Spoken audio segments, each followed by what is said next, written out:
Hey there, you awesome people. I hope your day has been nothing short of fantastic. Welcome back to a brand new episode of What If Deku ate the Gomu Gomu no Mi. Izuku used to be quirkless, but that all changed when he sunk his teeth into an unusual fruit, granting him the power to stretch his body like rubber. With this newfound ability, he's on a quest to become the ultimate hero. Don't forget to shower some appreciation onto the incredible author responsible for this fanfiction. The link is conveniently waiting for you in the description box down below. If you're totally vibing with this what if scenario, drop me a comment and let your thoughts be known. And while you're at it, don't miss out on other mind-blowing what ifs on this channel. Alright, without further ado, let's dive straight into this video. Draft recommendation of Hero's Office, announced Shota as class began. Your operation will be on an island far south, on Nabu Island. The heroes who protect the area are retiring soon, so you'll all be taking care of the place until new heroes can be dispatched to the area properly. Everyone immediately got excited at the prospect of being actual heroes, even if temporary. Though they all had their provisional licenses, that only allowed them to use their quirks.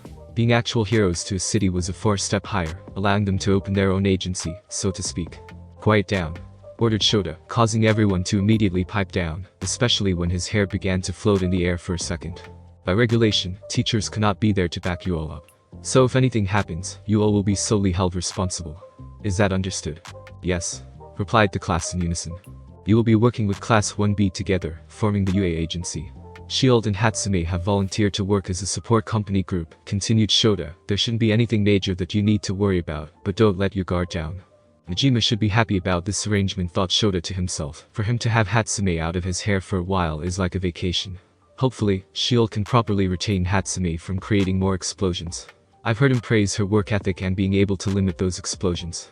Class presidents will be in charge of the agency, so do your job properly. Yoyorozu, Midoriya, come after class to the teacher's lounge to pick up details about the location you'll all be staying, and coordinate with Kendo and Takage. Shinso, your latest costume changes have been approved, swing by the support department to pick it up later, concluded Shota before dismissing himself. He had a sleeping bag with his name on it calling to him. Everyone was eager and immediately began preparing for the trip. As the ones being in charge of their respective classes, Momo, Izuku, Itsuka, and Sasuna immediately met up to plan out the event. Looks like the living quarters and office space have already been prepared for us, noted Momo as she studied the handouts given to them. All we need are our hero costumes and some clothes. A food plan and budget have been provided, but if we want extra snacks, we'll have to either bring them ourselves or personally purchase them. We'll also have to make our own food, too. We'll also have to split up the hours, nodded Itsuka. We can't all just go to sleep at night. We can probably rotate a skeleton crew at night, though, since Nabu Island isn't known for a lot of criminal activity. So we'll have to manage our own timetable so as to not overwork ourselves, murmured Izuku. I guess this will test our ability to manage our own agencies. But most importantly, declared Satsuna as she stood up, we get to have some fun on the beach. I need to update my swimsuit, it's gotten a bit tight on the chest and waist. I'll go tell everyone. With that, Satsuna rushed off through the door, breaking herself apart to dodge Itsuka's attempted grab before cackling away, shutting the door behind her with one of her hovering hands. Well, at least she closed the door, sighed Itsuka as she pulled back her hand. They had met up in Itsuka's room to discuss arrangements for the trip, as she had volunteered her room for the private discussion. Momo's room was too cramped, Sasuna's room was currently a mess by her own admission, and having 3 girls in Izuku's room was something that would be scrutinized by all, even if Izuku was dating 2 of the 3 girls in the room. And so, Itsuka's room was the only one available, as she made sure to clean it every day. Well, now she's gone, we can get onto some important business, said Itsuka with a sultry tone as she sat next to Izuku, with Momo scooting over to the other side. With the same mind, both girls leaned in to give Izuku a kiss on the cheek. At that moment, though, Izuku's phone rang from behind him, so Izuku stretched his head and arm back to check who was messaging him. The kisses missed the target, and instead found another pair of lips. Momo and Itsuka's eyes whitened in surprise that they were kissing each other, but soon found themselves enjoying it as they lost themselves to the sensation. It was just Mario-senpai wishing me luck on our trip, said Izuku as he put the phone down. Anyways, Izuku trailed off when he turned his head back to see his 2 girlfriends kissing each other, and from what he could see, was starting to get a little heated. Seeing such a great sight certainly caused his blood to start boiling, while a good chunk of it began rushing down to his groin. Itsuka noticed his rapid breathing and pulled back away from Momo for a second, who seemed disappointed for a bit, before pulling Izuku back forward. Izuku shrunk his neck, wondering what Itsuka had planned when she kissed him on the lips. Izuku could feel her tongue snaking its way into his mouth, so he obliged. Momo pouted as she watched them kiss, only to be dragged forward by Itsuka with her other hand toward their face. Momo blushed as she was so close to watching them kiss when she saw Izuku and Itsuka break apart for a second. Momo was curious as to what was going on when Itsuka shoved her tongue inside her mouth. Momo felt her eyes grow dim as she began to reply fervently, only for Itsuka to draw her tongue back. Momo responded by trying to keep it in with her own tongue, but failed to do so as her own tongue came out to chase after her. Before she realized it, her tongue was sticking out in the air. Momo tried to draw it back only to find Izuku's tongue wrapping around her own, followed by Itsuka. The three began to share a clumsy three-way kiss, their breath getting hotter and hotter, until they had to stop themselves from going too far. "That was hot," admitted Izuku as he tried to adjust his pants. "Not that I didn't enjoy the view, but what brought this on?" "I'm curious about it too," said Momo, not wanting to admit she had enjoyed it very much. "Ahem, well we're all dating Izuku. It wouldn't make sense for us girls to get to know each other a little more intimately," coughed Itsuka, trying to take control of the situation like a big sister. "If we like Izuku, but dislike the other girls in this relationship, it will never work out." Itsuka didn't want to mention that she hadn't thought of this until she accidentally kissed Momo, but now she thought about it, it was something that did need to be discussed. "That does make sense," nodded Momo as she thought back to her time when Achako had been living with her in her family mansion. The two would end up snuggling together in bed half the time, especially during harrowing times, like when Izuku had been kidnapped. That's something that we should discuss with the others," said Izuku. "In the meantime, I should head back to my room." The girls wanted to ask why, but upon seeing Izuku fidgeting with his pants, they immediately understood and let him go. As much as they liked to push their relationship, none of them were ready for that yet. Izuku immediately jumped off Itsuka's balcony, stretching his arm to the roof to slingshot him to his dorms, using float to help him maneuver in the air to land in front of the wanted dorms. However, as he wasn't completely used to using float, he ended up having to inflate himself like a balloon as he crashed into the wall. "Wonder how Chako, Tsuyu, and Melissa will take this," pondered Izuku as he dusted off his shirt before walking into the dorms. As it turned out, a lot further than he imagined. Currently, Achako and Tsuyu were actually in Tsuyu's room, currently making out with each other. Tsuyu had bluntly brought up the subject to Achako before pulling her into her room, where they began to have a deep and earnest discussion about their relationship with each other and Izuku. One thing led to another before Achako knew it, she was making out with Tsuyu as a test run. "I never knew how weird but nice Tsuyu's tongue feels," thought Achako as she felt her tongue running through her mouth. The conversation lasted throughout the night, but never went too deep. In the meantime, Izuku tried his best to tire himself out by attacking the wooden dummy in his room, trying his best not to think about what had happened in the past hour. Instead, he failed to do so, and like any teenager whose hormones were running rampant, Izuku went to participate in the age-old ritual of taking a very cold shower, in hopes it would drive it away. Everyone had been given a list of items to bring, compassed by both class presidents of 1A, and they had 2 days to prepare. So, given permission by the principal with the compromise that they are escorted by a few pro-heroes as supervisors, the two classes made it another shopping center near UA. "Shoto, do you need some extra spending money?" exclaimed Endeavor. Endeavor had volunteered to be part of the supervising group, much to Shoto's own embarrassment. He was not used to his father becoming a helicopter father to this degree. "Alright listeners, listen up. We're only going to be here for 3 hours, so get everything you need, and don't dilly-dally, you hear?" shouted President Mick. "If you don't get what you wanted within that time limit, too bad. You should have most of the stuff you need already provided for you, but this is just if you need some little extras. So get to it." At once, they all began to separate into groups to purchase whatever they wanted for the trip. For the girls, it was mostly updating some of their wardrobes, especially some underwear.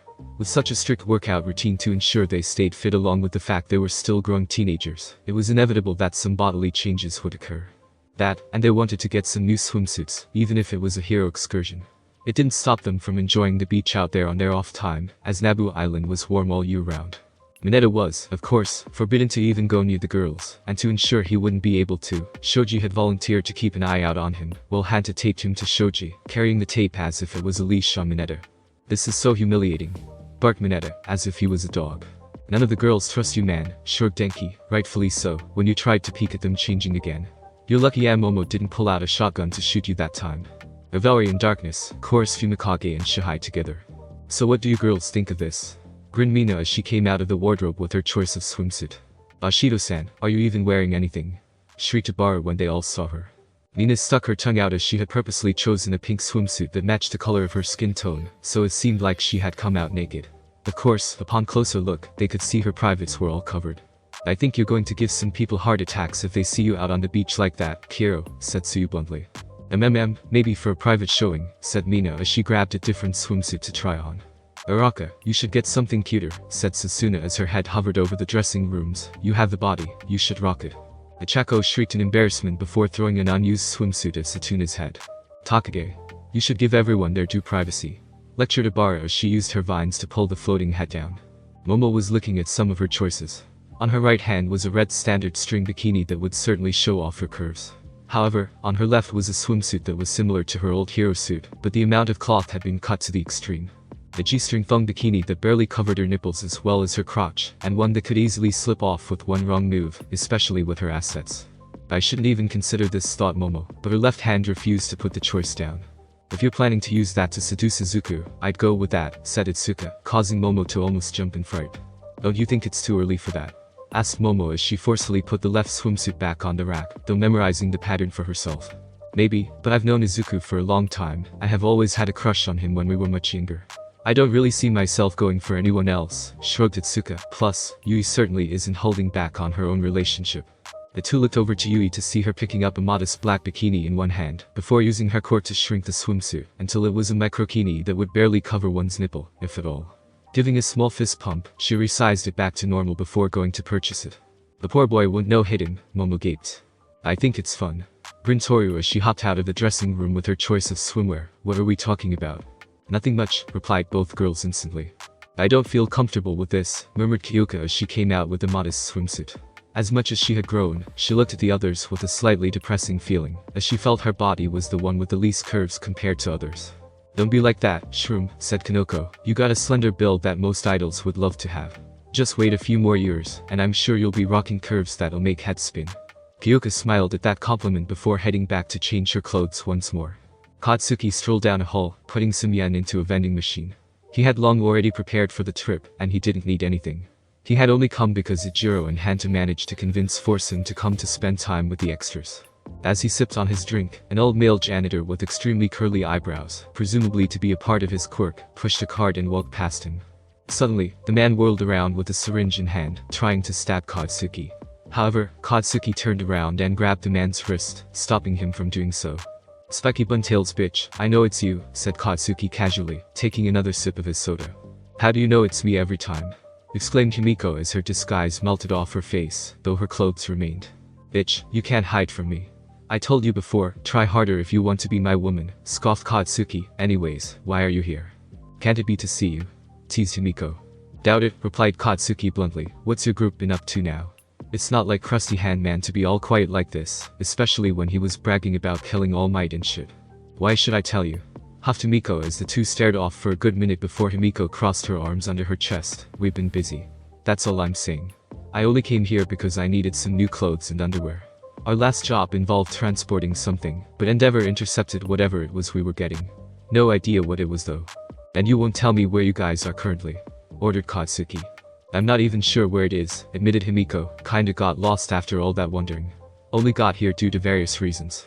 Humph, Katsuki, I should turn you in right now. Then why don't you? Asked Himiko. Because I'll somehow escape. You wouldn't risk coming here without an escape plan, answered Katsuki. Himiko grinned as she managed to pull her hand out of Katsuki's grip.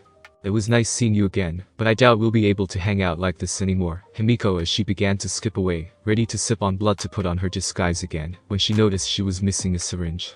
Catch, said Katsuki as Himiko quickly turned around, raising her hand up in time to catch a vial. Looking down, she saw some blood inside it that had been clearly empty. It's mine, said Katsuki. Don't know what's going on, but I can't have you dying before I catch you.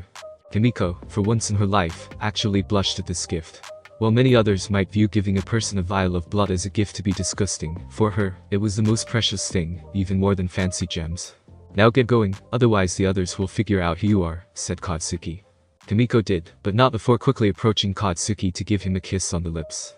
Katsuki, who already noticed Himiko moving, did nothing as he did not perceive any threats from the girl in front of him, though he was surprised at the sudden kiss. Looks like I'm a little more interested in becoming your girl now, confessed Himiko as she drew back. Just don't die anytime soon. Bitch, I should say that to you, spat back Katsuki.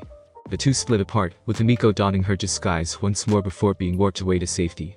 After all that shopping, the remaining time was spent mostly at the support department, updating and making sure their hero gear was in working order. We're on a boat, shouted Mina and Sasuna as the group was sailing towards Nabu Island.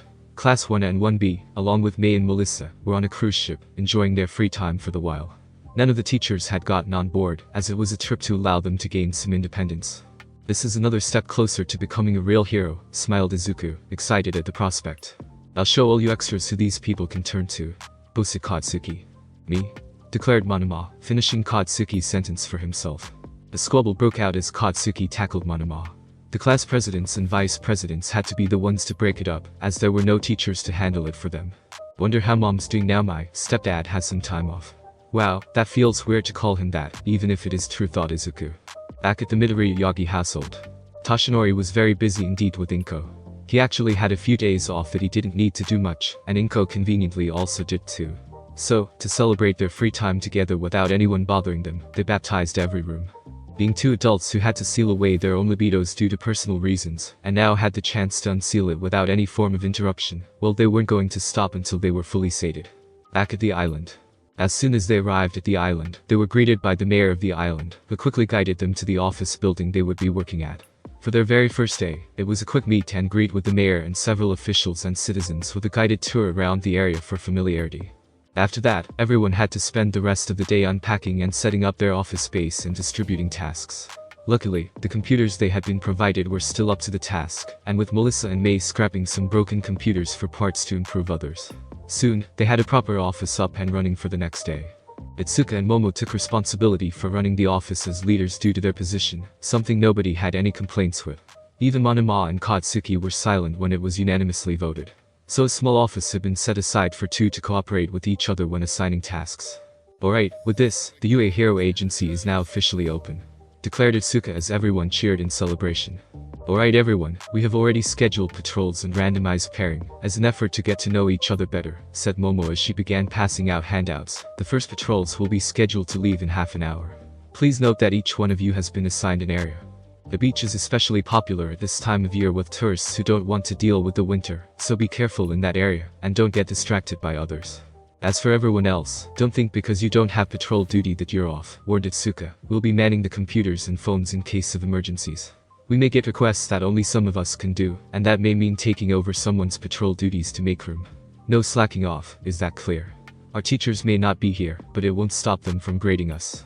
The mayor and other officials will be writing a report about us at the end of the mission, and any bad reports reflect not only our own capabilities, but our teachers and UA as a whole. Everyone nodded in agreement as they began to prepare for their first ever agency opening. It had been 2 days since their grand opening, and they had been busy. Even for an island that hadn't had any villain incidents for over 30 years, there were still plenty of odd jobs for them to do. Though the vast majority of them ended up patrolling at the beach to make sure all the beachgoers were safe, they had some odd jobs like clearing the roads or fixing stuff up. Due to their willingness to help the community, they became quite popular with the citizens. I have a call for a lost child, shouted Achako as she stood up from her seat. Does anyone want to come with me? She looked over to see Katsuki reading a magazine, but before she could even ask, Katsuki soundly rejected her without hesitation. In the end, Kyoka, Monoma, and Izuku volunteered to go with Achako. The four set out with Izuku carrying them with a life preserver, while Achako used her quirk on the other two and herself to lighten the load. Izuku dashed forward, leaving a trail of dust behind him before jumping off the road and soaring through the air. At the same time, he activated float to adjust flying in the air. Wait, are we flying? Shouted Monoma as he noticed the parabola of Izuku's jump being more linear and not descending. Part of my mutation, said Izuku, the energy that you usually see me give off along with the elasticity of my body, makes it so I can actually affect the air around me, giving them an elastic property that lets me stretch them before putting them back to their original state, thus letting me slingshot in the air. That's bullshit, shouted Kyoka and Monoma, while Achako merely looked away. This was the explanation that Melissa had come up with for Izuku's new quirk float. Of course, they couldn't exactly tell everyone the truth about One for All. If only I could copy your power, cried Monoma to himself, knowing that any attempt in doing so would end up backfiring on him. They soon arrived at the city, and with Monoma copying Kyoka's quirk to cover more ground, they went about investigating the case of the lost child. Soon, they found where the lost child was, and were climbing up the stairs to a playground where the lost child was. Hahaha, I will be the one to find him first, sang Monoma as he ascended the stairs past the trio. The others could only shrug while taking the stairs a little more slowly. When they reached the top, they saw Monoma being scolded by a little girl while a little boy was behind her, wearing a sun hat with a blue ribbon. You took too long, scolded the little girl with pigtails and a sun hat with a red ribbon. It took you almost an hour to find my little brother. The two children were the Shimano siblings, the younger brother named Kasuma, while the older was Mihor. Although you're from that famous UA, you can't even do something simple like this. We were better off with our old heroes, continued Mihor. Monoma was unsure what to do against the Spitfire girl, and could only stammer out an apology. Well, since you're students, I guess that can't be helped, scoffed Mahora. Next time, do better, alright. Monoma felt his blood pressure skyrocketing, but was unable to do anything. Come on, Kasuma, let's go, said Mahora as she walked away. Kasuma followed, but stopped next to Monoma to thank him for his efforts. Monoma blinked before getting ready to pose just how awesome he was when Mahora quickly dragged Kasuma away. As the siblings passed by Izuku and the others, Kasuma couldn't help but look up to Izuku, noticing his straw hat. Nice hat, grinned Izuku, flicking his own hat. Kasuma couldn't help but grin at that comment, while Mahora seemed to huff before dragging her little brother away a little faster. Well, guess that worked out, said Kyoka as they helped Monoma pick himself back up. Guess the little girl found him first. They probably weren't separated that far away when he called us, or they had a specific meeting spot in case one got lost. Izuku decided not to voice out that the call might have been a prank call. While going up the stairs, Izuku had been practicing his observation hockey. He wasn't sure, but he felt two presences up on the playground long before Monoma ran up the stairs. Maybe Kyoka was right, and that the girl had found her little brother first, but something told him otherwise. As night fell, most of the students went to sleep, having been tired from the full days of work, as well as the feast the villagers had prepared for them all. Katsuki had been drafted for nighttime patrol due to the fact he had done nothing the whole day. Grumbling but unable to argue against that logic, he walked out to do so. Izuku, after giving his girls a hug goodnight, went to visit Melissa for a little to talk, while giving him a good excuse to make out with her in private, before heading to the front of the office. There, he took a meditative pose before floating in the air, practicing his float quirk. Nana had told him that she would do so to help control her quirk, while also quietly admitting it made her look cool every now and then. Katsuki had come back from his patrol, feeling irritated since there were no villains for them to even be concerned about. Upon seeing Izuku floating in the air, he decided he needed some well-timed venting. Deku, you and me, sparring match, right now, barked Katsuki. You're disturbing everyone's sleep, keep it down, replied Izuku, opening one of his eyes. Now's not the best time to talk about fighting each other. We're technically on the job right now. Shut up, growled Katsuki, you need to master your new quirk, right?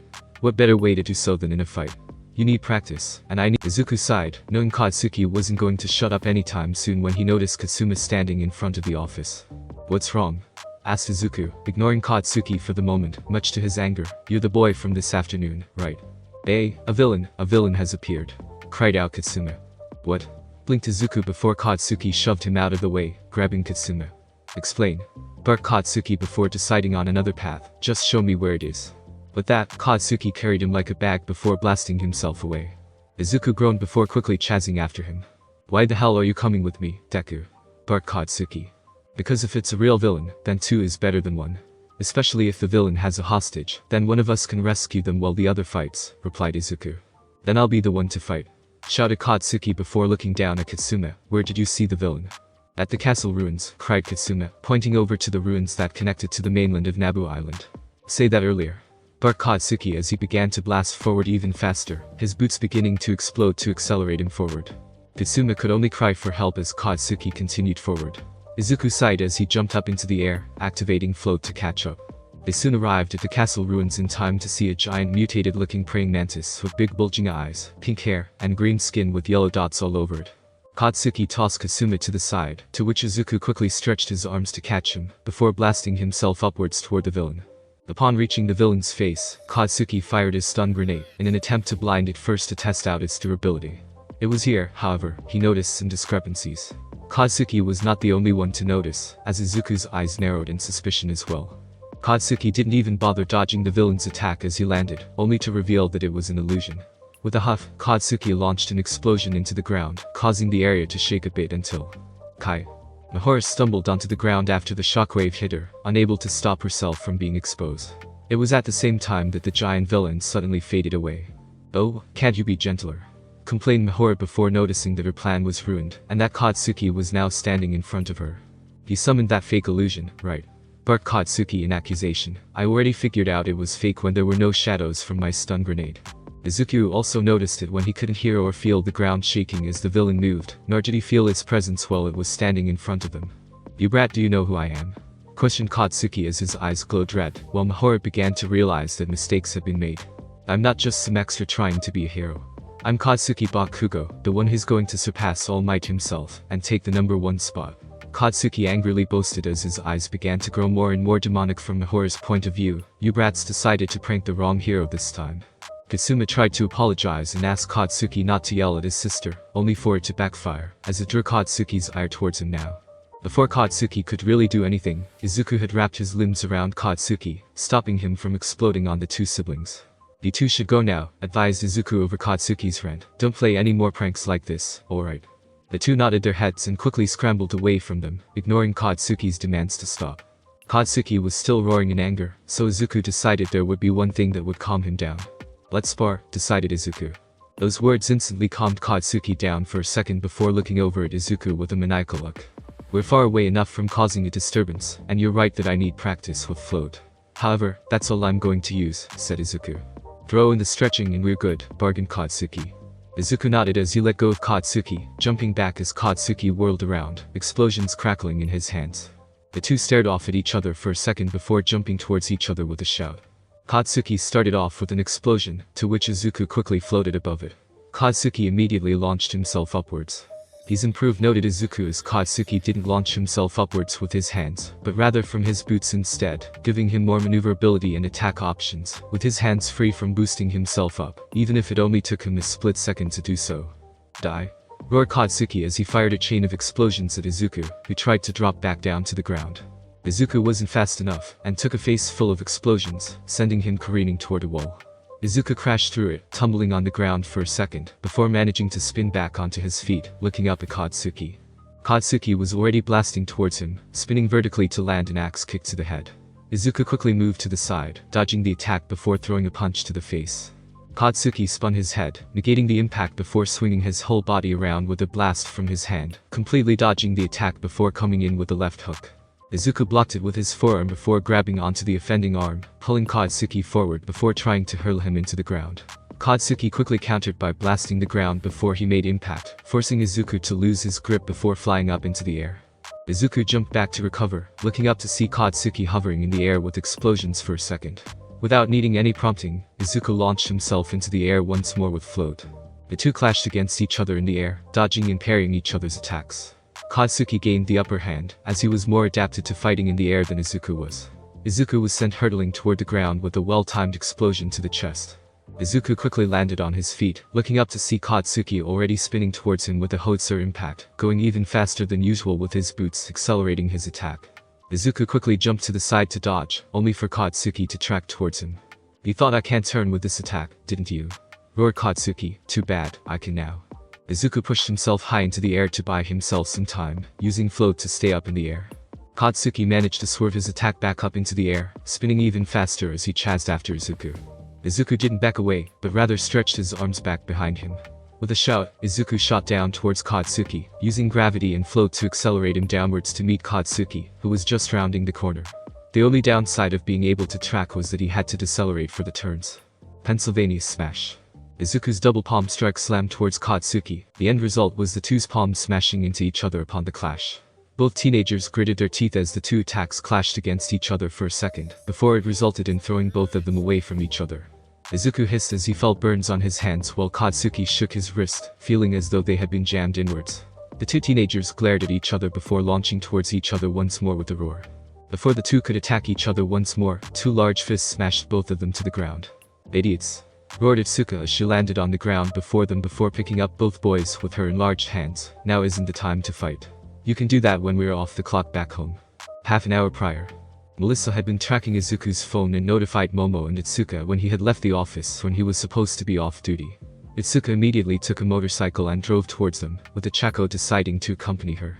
They had arrived in time to see Izuku and Katsuki's attack slam into each other, before the resulting clash forced them apart. "Throw me," ordered Itsuka. Ichako nodded as she quickly grabbed Itsuka, taking away her gravity before tossing her forward. The two girls managed to time it just right for Itsuka to slam her fists down on the two boys. Present. Katsuki was stubbornly hanging on to consciousness while trying to throw a punch at Izuku once more. Itsuka replied with a neck chop to snap the final threat that was Katsuki's consciousness, sending him plummeting into the ground without a word. Izuku knew better than to resist when Itsuka was in a big sister mode. He would explain his reasoning for fighting Katsuki at this time of night, but for now, he would let Katsuki draw all the ire. Itsuka dragged Katsuki while she forced Izuku to march back to where the motorcycle and Ichako were. "Damn, he's stubborn," muttered Itsuka as she noticed Katsuki's hand was quite literally making a trail from gripping the dirt. Once they managed to pry Katsuki's grip out of the ground, they had Izuku carry him before heading back to the office, with Izuku using float and one for all to keep up with Itsuka's motorcycle. It was a long hour of scolding from both Momo and Itsuka, before Izuku could be allowed to head to sleep. Izuku stretched out his limbs as the next day rolled by. Quite a few of them had been called to beach duty once, while some others were out helping with a few random cases. Getting ready, Izuku stepped out for his patrol duty when he saw Kasuma peeking out from behind a wall. Deciding to investigate, Izuku walked over to Kasuma, who was now crouching and trying to hide. "Kasuma, right?" asked Izuku, causing the boy to squeak in surprise for a second before slowly turning around. "I'm here to apologize about yesterday," apologized Kasuma as bowed politely. Izuku immediately complimented the boy for such good behavior, while also explaining that he wasn't mad at all. Kasuma immediately asked if Izuku could tell Katsuki that he was sorry. Though he wanted to do it himself, he was terrified of Katsuki. Izuku couldn't help but chuckle before agreeing and asking why he and his sister were pranking them. Kasuma explained that Mihora disliked heroes in general, and tried to convince him that the new heroes stationed here wouldn't fight a villain, and instead run away. Kasuma in the end couldn't help but go along with his sister's plan. "What's this? Did you fall for a prank? I guess you aren't so perfect after all," said Monoma, popping over the wall. "Never said I was perfect," replied Izuku with a deadpan glare. You're that hero from before, right?" asked Katsuma before bowing to Monoma. "I'm sorry about my sister yelling at you from before." Monoma froze for a second, unable to come up with a proper retort. He had one, but it was an inappropriate response, and the kid was being honest about his apology. "Well, at least you know when to apologize," stuttered Monoma out. "Just don't do it again, alright? We heroes are quite busy, and can't afford to be distracted by false alarms." A bit blunt, but he's right. I'm very sorry," cried Kasuma, bowing once more. "I'll be sure to tell my sister to stop any pranks like this."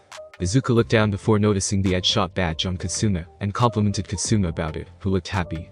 "Do you want to be a hero too?" asked Izuku.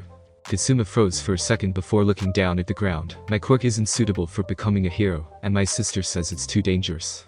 Izuku blinked before realizing that Mihora didn't hate heroes like Kota, but rather just wanted to push Kasuma away from becoming a hero.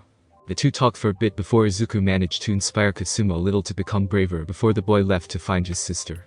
"Back to patrol," said Izuku as he stretched his legs before turning towards Monoma. "Aren't you scheduled for a patrol soon, too?" "Ha, as if I would forget my own timetable," scoffed Monoma before peeking at his watch. "I'm just on time." In reality, Monoma did forget that he was scheduled for patrol right this minute, but just didn't want to admit it. Everything was going peacefully for the island, with everyone enjoying their time in the peaceful environment.